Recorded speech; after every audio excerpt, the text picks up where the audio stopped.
Hi, I'm Matt. Hey there, I'm Bianca. And in this episode, we're talking about divorce in the lifestyle. So keep watching.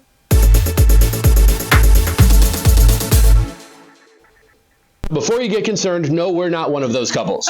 No.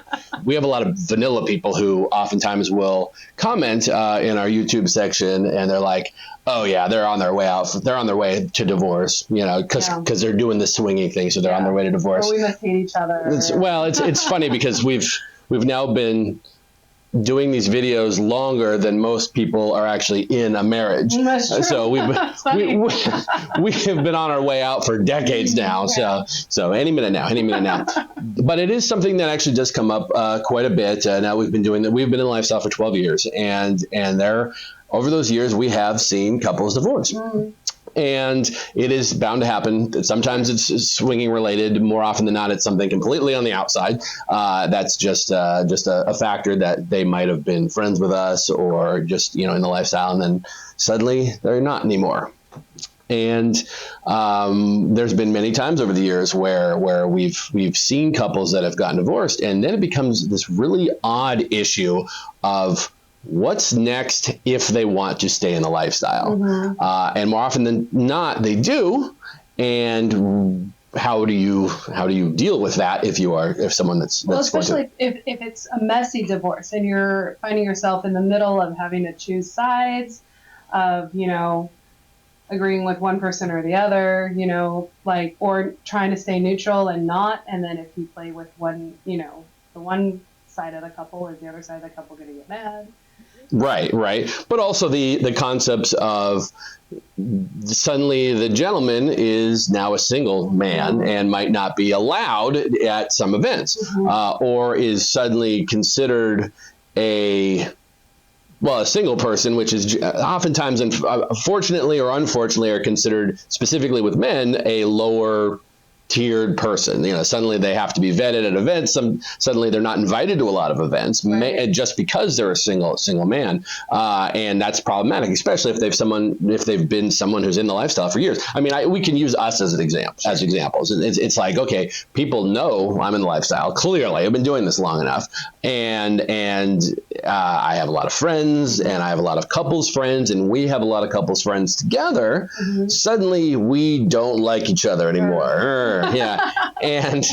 But we both still want to go to parties. Mm-hmm. We still want to go to the clubs. We still want to do all of those things. How do we deal with that? What are just some good ways to deal with that? Yeah. And then is it okay if a guy decides to want to go to a party and is the single guy in this group of people? See, and I think each situation is going to be different, right? Okay. For example, if you find yourself wanting to go to a club, mm-hmm. if you're already well known in the community, you've been vetted, basically. Yeah. And so I could see it being an easier sidestep into going to the club as a single gentleman. Okay. Because you've already been vetted, you know the people there, you know everybody. Right. They know that you're not creepy or horrible. You might, depending on how your divorce went, you might have to.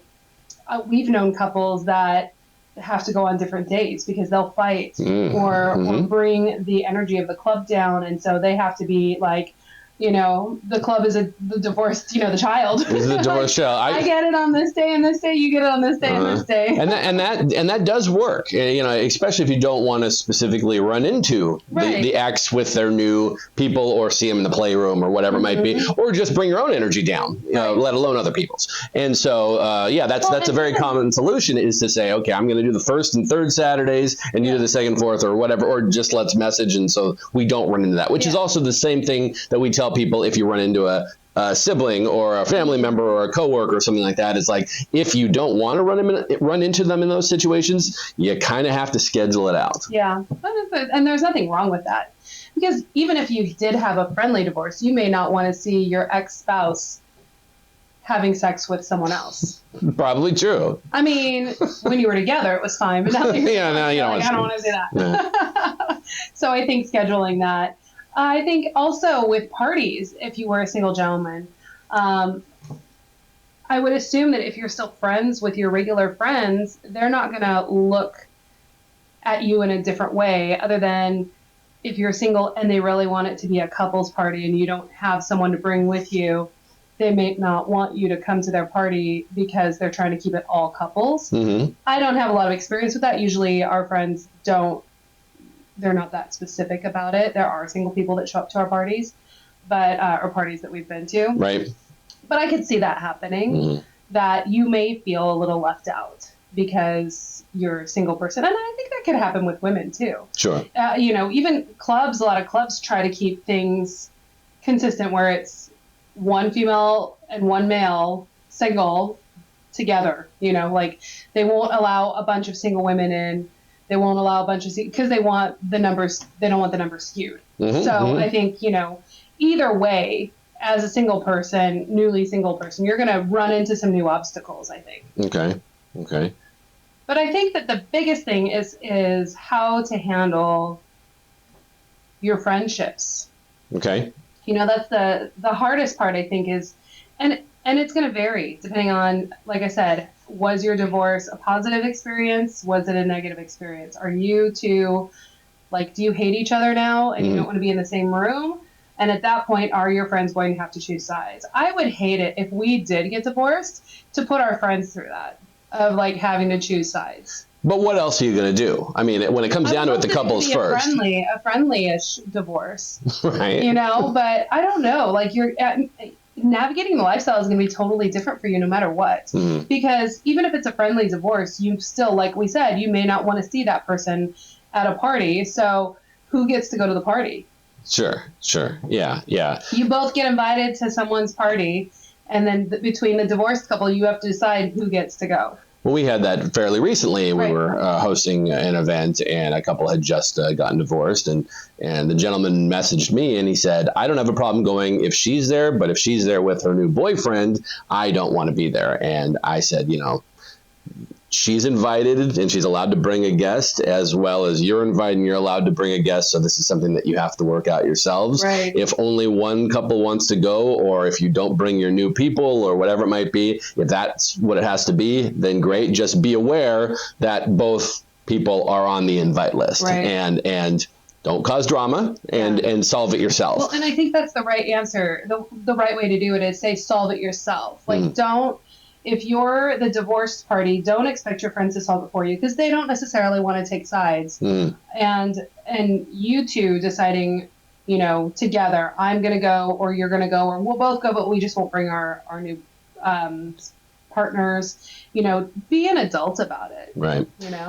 Yeah, exactly. And one other thing that we definitely want to talk about that's a big factor that we've seen in the past is, no matter how much you dislike your ex, don't talk bad about him. Yeah, that's so as much as you want to talk bad about him, and if you're girls with your girlfriends and all that kind of stuff, that's just such a common thing, especially since it's a big feeling in your head. Yeah. But it's still your point of view. Mm-hmm. No matter how much the guy might have been an asshole to you, or her otherwise, whatever, that doesn't mean he's that guy. Right. It's that relationship that you have with each other. And once you start, just like with anybody else in lifestyle, once you start talking behind their back or you start putting them down or something like that, it gives this kind of general opinion of that person or that couple, and that makes them negative, which only might have been to you. Yeah. It might be perfectly fine with every other couple in existence. And then you're cock blocking them. Well, that too. Yeah. That people may not want to play with them because of the story that they heard. Mm-hmm. And that's not right either. But also keep in mind too, people may not want to play with you because you're going around talking about what a shithead this person was. And so they may not, like for me, if someone was totally bad-mouthing their ex-spouse, I may not want to play with that person because of the negativity, because who knows what they're saying about me maybe, and just, I don't want to get in the middle of it. Right. So I think just, if you're going through a divorce, keeping it between the two of you is very important. Mm-hmm. And I would say this, of course, also goes for couples that aren't necessarily married, but are just a breakup. And there are a lot of people in the lifestyle that aren't necessarily married couples. People that are new tend to think that's what it is 100% of people that are swingers are like us, that have been married for 20 some odd years, and absolutely true that is a larger percentage of people are people who have been happily married for very long times. There are a lot of people that are new, and there are a lot of couples that are not married at all, and they're just on the dating scene. And of course, now you're back on the dating scene in this scenario. And if you have a good vibe, if people know who you are, if they play with you, they hung out with you, they've been friends with you for years, and now suddenly you're on the, not only the market, but the market, not just the playing market, then we definitely tend to see that there, since there is such a large group of single men and women in the lifestyle, the unicorns that are out there, or gentlemen that are always looking for someone else, whether it's just from a dating aspect or even I say a ticket into the clubs that only do allow the male-female couples, that they can do those types of things again without being a single person, is advantageous in itself. And so well, it's nice if you have someone that you can call upon if you want to go to a club for the weekend or whatever and say, hey, I want to go to the club. They pretty much only allow couples. You want to be my partner for the night, and then talk about your boundaries and expectations and all that when you get there. But Sure. And all generally the groups, the Facebook groups, all that kind of thing, Club Sapphire's Facebook group, there definitely are people that will mention beforehand, hey, I want to go to the club Saturday night.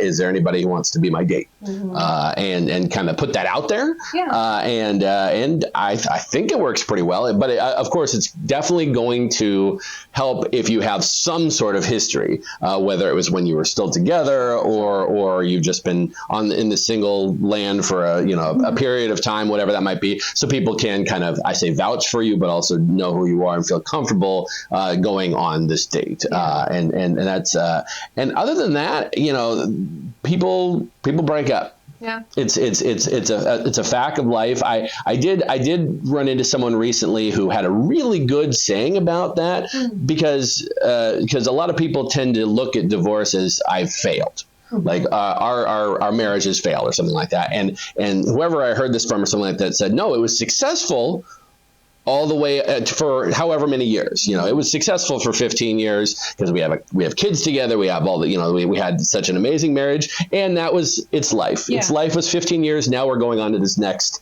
area of our lives, this next period of our lives. And that's oftentimes when people kind of have that mindset too, that they can kind of think a little bit more positively about their ex, and just be like, okay, their journey is different than mine, and we're going our separate ways. And if you're in the lifestyle, because everybody's kind of interconnected and it's such a small world that it's like, that you are going to run into this person again. Even if you don't want to run into this person again, the odds are it'll happen. We see that all the time, because we do go to a club that is so popular that there are couples or people that used to be couples that come and they might sit on the opposite sides of the club, and that's what they do. Or like we said, that they do, they plan it so they come on different nights to not have drama or to be upset or whatever it might be. And there are solutions that do work that way. So it's kind of just having that mindset that if you are getting a divorce or you're splitting up, that you want to continue in the lifestyle, that you absolutely can. Your mindset has to change. It is in a different world if you are single, but it can also open up a lot of potentials, a lot of new experiences that you weren't necessarily able to do. And that's actually a factor that I tend to see sometimes when you have a couple that's in the lifestyle, that they're on very different speeds. Yes. Where one of the two is just like, I want to fuck everybody in the whole room. The other person's like, and then they break up, and then that person who's just raring to go can go, can do all the things, and the other person can go at whatever the speed they might want, and maybe find somebody a little more compatible that way, and it can absolutely work out. Sure. And we definitely know a lot of people that are in their second, third, whatever marriage, that they found that person from they had a bad experience with their first spouse or whatever it might be, and now they found someone in lifestyle that they can do all the fun things that they want to do and be happy and married and all that kind of stuff. And it ends up being a happily ever after situation. And we love that. Yes. We love that. And speaking of happy nights, what you should do right now is go to www.clubsapphire.net. Check out all the amazing events that are coming up. There are some really, really good ones. And of course, as we're getting into the fourth quarter of the year, make sure you book Halloween. Make sure you book New Year's Eve, because that one always sells out as quickly as you can. But what's nice about the club now is they're open Wednesdays, Thursdays, Fridays. I mean, it's Saturdays, etc. So it's it's nice that there are so many different nights of the week that if one night does sell out, that's okay. Come a different night, There's always going to be something going on. Yeah. And check the calendar because they've added some new fun parties like naked karaoke. Naked karaoke. You don't have to be naked, no, but it doesn't. But it doesn't hurt. It doesn't hurt. You can go to the back and play. That's People right. are singing out, like serenading you. That sounds kind of odd and kind of awesome at the same time. Yeah. Okay. And then check out the calendar too because the bombshell performances will be on there, and that's always a fun birthday night. So if you're having a birthday, come that night and you get a special treat. Yeah. Bianca's bombshells are kind of awesome, and they dance and do pole stuff, and you can even take a class if you want. All right. Anything else you want to say? I think we're good. All right. Well, thank you so much for watching. We'll see you next time.